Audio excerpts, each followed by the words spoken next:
Welcome back to Majestix. My name is Chase. Today I'm going to be doing a top 8 recap of the Majestix Open Series Qualifier that was ran down in orange at Majestix.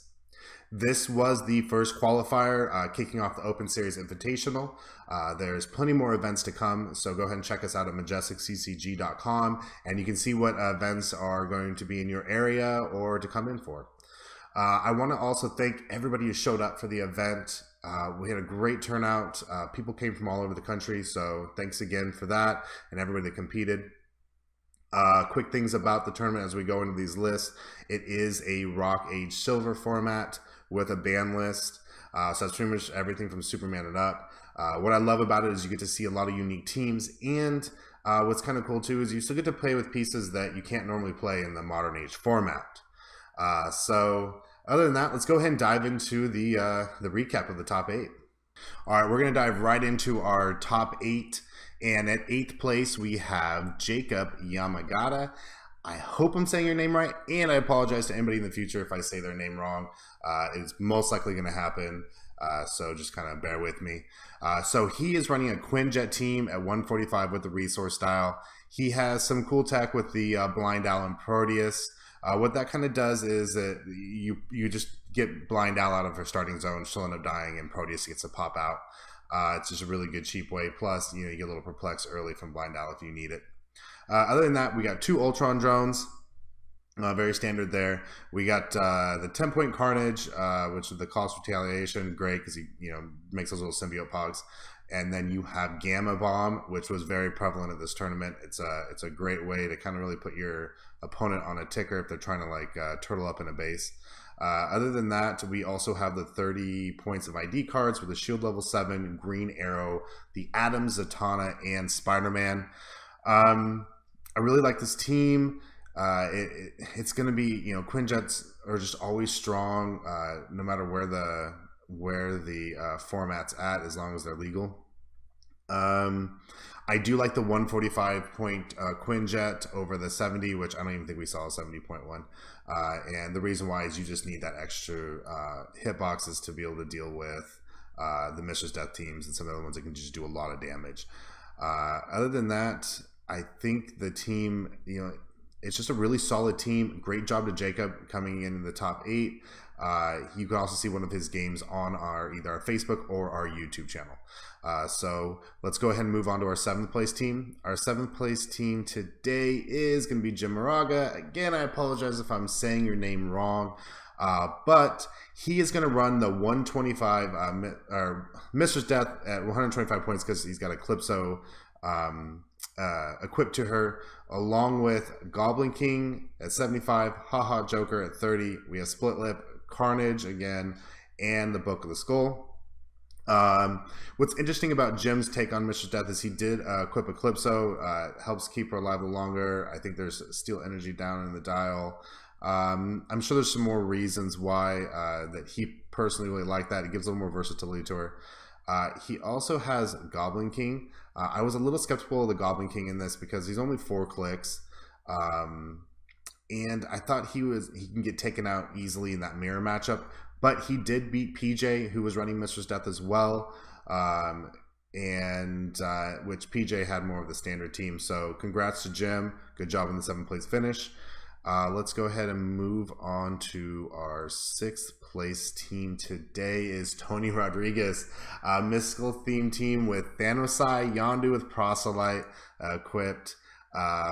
You have the AEW Doctor Strange, which is the shifting focus Doctor Strange. Invisible Plane, which I'll get back to that in a moment. Black Light Ring, Green Arrow ID card, and the Indigo Triad Battery with Ring Walnut Cyber Rifle. So really quick, I'm going to talk about why this team is so cool and so interesting, and great job to Tony getting that 6th place. First off, he's going to have the Mystical theme team to try and help him get map. When he gets to choose map, I feel really bad because I can't remember the map that he used on this. But the main thing is that Thanosai makes it so the opposing characters cannot ignore terrain for movement purposes. Now, you put the invisible plane in a position where the only way to get up to Thanosai and Yondu, the invisible plane blocks off, while Thanosai makes it so you cannot move up with phasing, flight, whatever. And then he's sitting there pegging you with Yondu for up to like 5 damage, 6 damage, something like that, because he ignores everything for targeting short of a couple things. So the team gave everyone fits all day. I know Tony talked about getting part of the idea from Adam's article over at Apex Insiders, and he kind of ran with it.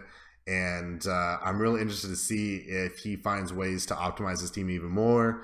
And I think this is definitely one of those teams that you have to strongly consider what your team can do to be able to deal with a team like this. So great job again to Tony.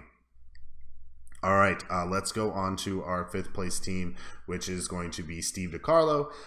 We have another Quinjet here at 145, 40-point Jarvis, which I'm going to get into why I kind of like him a little bit more on a Quinjet team.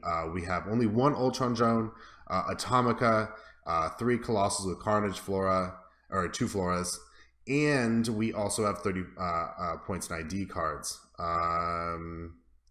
Actually, 1, 2, 3, 4, 5, 6, 7, 8. Actually, I think there might be more ID cards in that in points wise. Anyway, so a quick thing. What I like about Jarvis in this is all that he brings with bringing the ID cards. Also, he brings Perplex, and then he's really hard to kill. So that really kind of helps in that Mistress Death matchup. He can be pulse waved, but with him only taking 1 damage as long as he's next to somebody with Avengers. It just really kind of makes that a strong piece, I think. I just think for the points, he's worth taking in a Quinjet, especially in this current meta. Other than that, the Colossals, Carnage, I mean, you got the standard ID cards. I like Black Canary. She's a cheap call-in with running shot pulse whip. Thor is the same thing. And then you have some great range pieces in the Shield level 7, Green Arrow, Hawkeye, and then even some nice close combat pieces. So great job to Steve. I think his team's very versatile for a Quinjet team, and I can see why it plays so high with a 5th place finish. Next up is our 4th place, which is Rob Gallagher.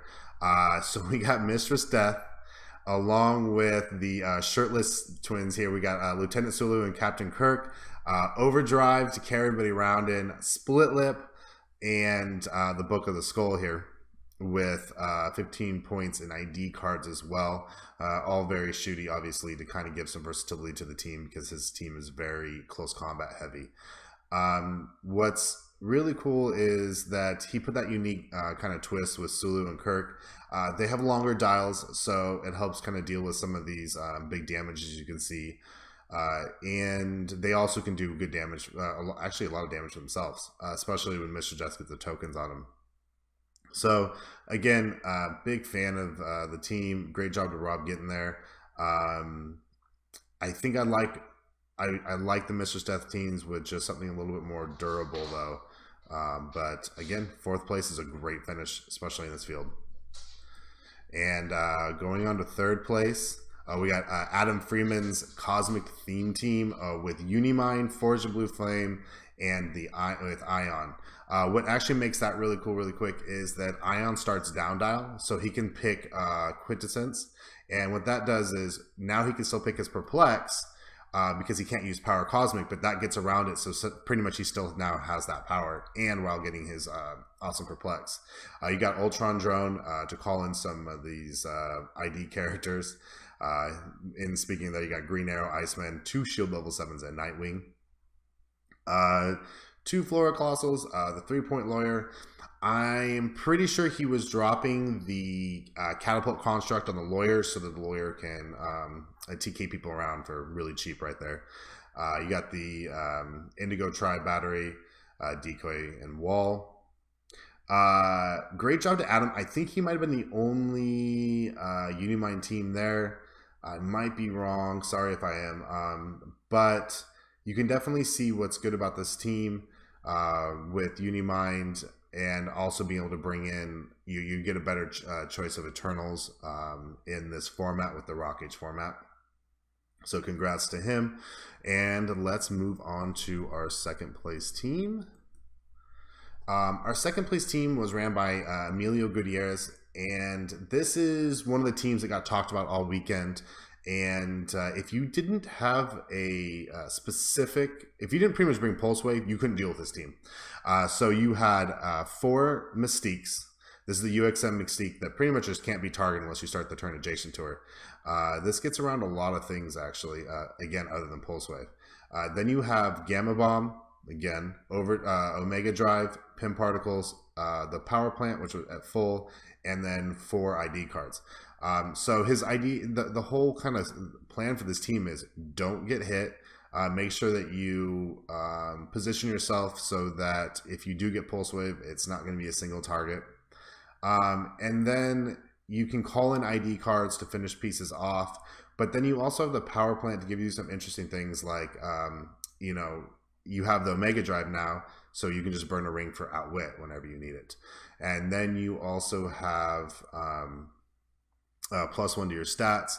And then the interesting thing is, I always forget what ring this is, but it's the one that allows you to Force Blast. And I think it does extra damage plus penetrating.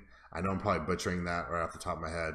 But that was the main thing, is that being able to, she already gets to Force Blast for free. And then now you can kind of whittle down pieces. And great team. And Emilio coming in second. Congrats. I think this might have been actually his first ROC event in the Open Series. So again, great finish. And definitely something you got to consider when you are looking at building a team in the future.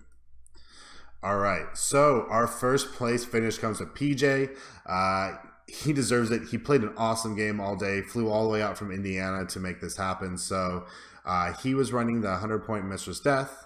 Again, Mini Shredder, 20-point Split Lip, Skyscraper, Flora, and for your Colossals. And then you have Milnor. Probably, I always say that kind of wrong. And you got Gamma Bomb, 30-point for the Book of the Skull, and the 4 ID cards. This is what I would consider one of the optimal builds for Mitchell Steth right now, and in the hands of a really good player. So no surprise that he won this, actually. He did a great job. It really came down to the bitter end there with him and Emilio. Emilio really put up a fight. So, you know, you can actually check out his write-up on Majestix.com. You can become an Apex Insider. He has the full tourney breakdown for you of all of his matches, what's great about the team. And you can also check out his games over on our Facebook page when we live streamed it, and from YouTube, which we're getting those all up as we speak. Again, congrats to PJ, and really great job. All right, well, that is it for our top 8 review. Thank you so much for watching. If you would like to know a little bit more about these events, or if you're interested to see where some of these guys came up with their team ideas, or what kind of went into the process of building their teams and why, you can go ahead and become an Apex Insider over at MajestixCCG.com. Also, in a couple weeks, we do have Bakersfield as the next event in the Open Series Invitational. So hopefully we will see you there. Please like and subscribe, and till next time.